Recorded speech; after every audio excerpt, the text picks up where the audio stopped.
Welcome back. आज हम accountancy का एक नया चैप्टर लेके आए हैं, डिसोल्यूशन ऑफ पार्टनरशिप फर्म। इस चैप्टर का जो टॉपिक आज हम करने वाले हैं वो है रियलाइजेशन अकाउंट। अब उससे पहले हमें उसके बारे में कुछ समझना पड़ेगा। रियलाइजेशन अकाउंट, रियलाइजेशन मतलब आपके पास मान लीजिए एक कंप्यूटर है और वो कंप्यूटर आप सेल करना चाहते हो, तो उसको बेच के आप कितना अमाउंट रियलाइज कर पाए हो, दैट मीन्स कितने अमाउंट में वो कंप्यूटर आपका सेल हो गया है। तो रियलाइजेशन अकाउंट बिल्कुल इसी कॉन्सेप्ट पे है। आपके एसेट्स को हम बेचेंगे और कितना पैसा रियलाइज होता है उसके बारे में बात होगा। क्योंकि डिसोल्यूशन ऑफ पार्टनरशिप फर्म का मतलब ये है कि अब आपकी पार्टनरशिप फर्म डिसॉल्व हो रही है, बंद हो रही है। ऑलराइट, तो अब अगर कोई बिजनेस खत्म हो रहा है तो फिर हम उसमें क्या करते हैं, सारे एसेट्स को सेल करते हैं और सारी लाइबिलिटीज को पे करते हैं। राइट, इसीलिए यहाँ पे रियलाइजेशन अकाउंट के बारे में हमें समझना है। चलिए ठीक है, देखते हैं रियलाइजेशन अकाउंट के बारे में क्या क्या होगा। यहाँ पे मेरे पास एक क्वेश्चन है, उस क्वेश्चन से हम पूरा रियलाइजेशन अकाउंट करने वाले हैं। ऑलराइट, तो क्वेश्चन को डिटेल में पढ़ते हैं। Prepare realisation account from the following information. Balance sheet है हमारे पास, दैट मीन्स इस डेट पे 31 मार्च 13 को डिसोल्यूशन हो रहा है। इस डेट पे हमारी स्टेटस क्या है हमारे बिजनेस का, उसके बारे में हम बात करते हैं। बैलेंस शीट में लाइबिलिटीज़ देखिए, पहले क्रेडिटर्स हैं हमारे पास 45,000 के, जिनको हमें पे करना है। वर्कमैन कंपनसेशन रिजर्व भी है आपके पास 40,000 का।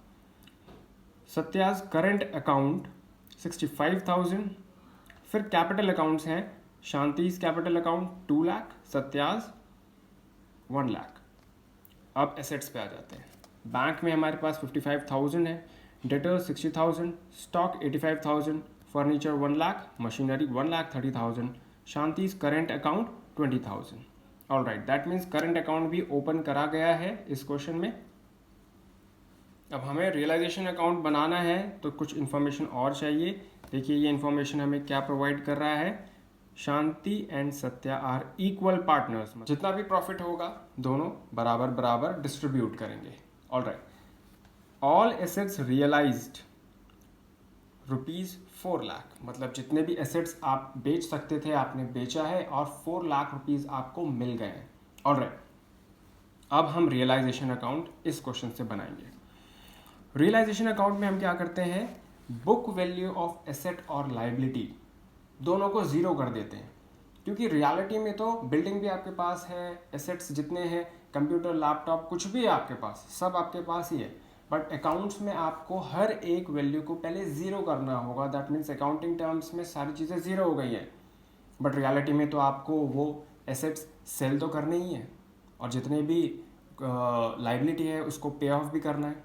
राइट, तो हम पहले बुक्स में किस तरीके से क्लोज करते हैं चीज़ें, उसके बाद कितने में बिकेगा वो सारी बातें बाद में करेंगे। तो पहले हम क्लोज करेंगे। अब क्लोज करने के लिए क्या करते हैं, जितने भी एसेट्स हैं उनका डेबिट बैलेंस है, अगर जर्नल एंट्री में इनको आप क्रेडिट कर दो तो ये ज़ीरो हो जाएंगे। दैट मीन्स यहाँ पे रियलाइजेशन का काम आने वाला है। ये रहा हमारा रियलाइजेशन अकाउंट। अब इसमें सारे हम पॉइंट्स को डालने वाले हैं। अगर मैं जर्नल एंट्री डेटर्स के लिए कर दूँ, realisation account debit to debtors, journal entry में डेटर्स क्रेडिट हो गए। अब एसेट्स का डेबिट बैलेंस था, दैट मीन्स डेटर्स का डेबिट बैलेंस था, वो क्रेडिट हो गया, दैट मीन्स वो ज़ीरो हो गया। राइट, तो जर्नल एंट्री में हमें ज़ीरो करना है पहले सारे एसेट और लाइबिलिटीज़ को। तो एंट्री हमारी हो जाएगी डेटर्स के लिए realisation account debit to debtors. और देखा जाए शॉर्टकट के लिए तो मुझे बस क्रॉस ट्रांसफ़र करना है। देखिए मैं कैसे क्रॉस ट्रांसफ़र कर रहा हूँ, to debtors. That means journal entry क्या होगी, realisation account debit to debtors. अब डेटर्स का अमाउंट देखिए कितना है, 60,000। दैट मीन्स बुक में डेटर्स ज़ीरो हो चुके हैं। इसी तरीके से फटाफट सारे एसेट और लाइबिलिटी को हमें क्रॉस करना है। बट कुछ चीज़ें होती हैं जो बीच बीच में हमें ध्यान देनी है। अगर कोई ऐसा अकाउंट है जिसका स्पेसिफिक लेजर अकाउंट बनने वाला है, दैट मीन्स कैपिटल अकाउंट जैसे है, हम एग्जांपल में ले लेते हैं। कैपिटल अकाउंट के लिए आपको एक स्पेसिफिक लेजर अकाउंट बनाना है। करंट अकाउंट के लिए भी तो एक स्पेसिफिक लेजर है, तो उसका अमाउंट आप क्रॉस नहीं करेंगे, ज़ीरो नहीं करेंगे। क्यों? क्योंकि उनका स्पेसिफिक लेजर्स है। राइट, क्वेश्चन में देखते हैं। डेटर्स को मैंने क्रॉस करा, अभी स्टॉक को, फर्नीचर को और मशीनरी को मैं क्रॉस कर सकता हूँ। करंट अकाउंट के लिए स्पेसिफिक अकाउंट है, और बैंक अकाउंट को भी मैं क्रॉस करके ज़ीरो नहीं करूँगा क्योंकि बिजनेस बंद हो रहा है। बिजनेस बंद होते होते तो भाई एंड तक पेमेंट आपको करनी है, तो आप बैंक अकाउंट को ज़ीरो नहीं कर सकते हो, राइट। उसका भी स्पेसिफिक लेजर बनता है। ऑल राइट, अब फटाफट से हम क्रॉस ट्रांसफर करते हैं। Debtors 60,000, stock 85,000, to stock 85,000, furniture 1 lakh, to furniture 1 lakh, to machinery 1,30,000।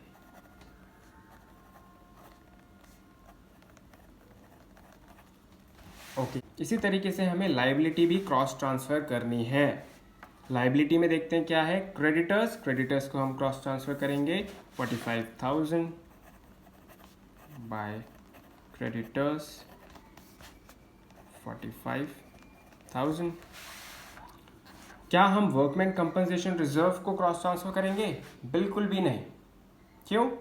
क्योंकि जब आपका बिजनेस बंद होगा तो सारे रिजर्व्स पार्टनर डिस्ट्रीब्यूट कर लेंगे, इसीलिए इसको ज़ीरो यहाँ करने की ज़रूरत है नहीं।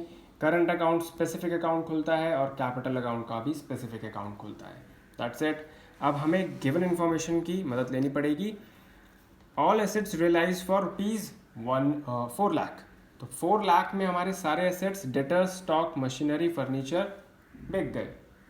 ऑलराइट, अब आपको पैसा मिल रहा है तो जनरल एंट्री क्या होती है? Bank account debit. हम मदद लेंगे रियलाइजेशन की, तो bank account debit to realisation account. Alright, तो यहाँ पे एंट्री मैं डाल देता हूँ by bank 4 lakh to realisation. Alright, अब और कोई इन्फॉर्मेशन हमारे पास है नहीं, तो क्या मैं अब इस अकाउंट को क्लोज कर दूं? बिल्कुल भी नहीं। दोस्तों, आप एंड तक ताला लगा के अगर बिजनेस को पूरा क्लोज करके जा रहे हैं तो क्या आपके क्रेडिटर्स आपको जाने देंगे? पैसे मांगने वाले जिनका आपने पैसा चुकाना था, वो तो भाई आपको ऐसे जाने नहीं देंगे। इसीलिए आपको इस क्वेश्चन में, चाहे क्वेश्चन में गिवन हो चाहे नहीं गिवन हो, आपको सारी लाइबिलिटीज़ को पे ऑफ करना है। फिलहाल हमारे क्वेश्चन में एक ही लाइबिलिटी है, क्रेडिटर्स। क्रॉस करके आप जीरो कर ही चुके हो, उनको पे करना है। पेमेंट कैसे होती है? To bank. Bank account credit में होता है, तो क्या एंट्री बनेगी? Realisation account debit to bank. तो यहाँ पे मैं पेमेंट कर रहा हूँ realisation account debit to bank. Creditors कितना पे कर रहे हैं हम? 45,000। That's it. अब मैं फटाफट से टोटल करके देखता हूँ भाई, एसेट्स कुछ रियलाइज हुए हैं और हमने पेमेंट करी है। देखते हैं कितना कितना पैसा मिला और गया। प्रॉफिट भी हो सकता है भाई, लॉस भी हो सकता है।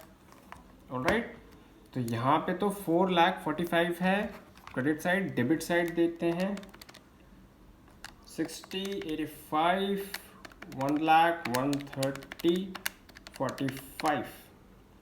ऑलराइट, तो यहाँ पे हमारा हो गया है 25,000 का प्रॉफिट। तो यहाँ पे 4,45,000, 4,45,000, 25,000 बैलेंसिंग फिगर प्रॉफिट हुआ है हमें। कैसे? पैसा आया ज़्यादा है, गया कम। अब इस प्रॉफिट को पार्टनर्स डिस्ट्रीब्यूट कर देंगे। टू प्रॉफिट ट्रांसफर टू, दो पार्टनर हैं, शांतिज कैपिटल अकाउंट और सत्यास। भाई आधे आधे बांट लेंगे, क्यों? क्योंकि इक्वल पार्टनर्स है ना। 12,500, 12,500। That's it. हमारा रियलाइजेशन अकाउंट यहाँ पे पूरी तरीके से रेडी हो गया। इतने आसानी से हमारा रियलाइजेशन अकाउंट खत्म हो गया। ऑलराइट, अगले लेक्चर में मिलते हैं दोस्तों और कुछ ट्रिक्स के साथ। Alright, thank you very much, take care.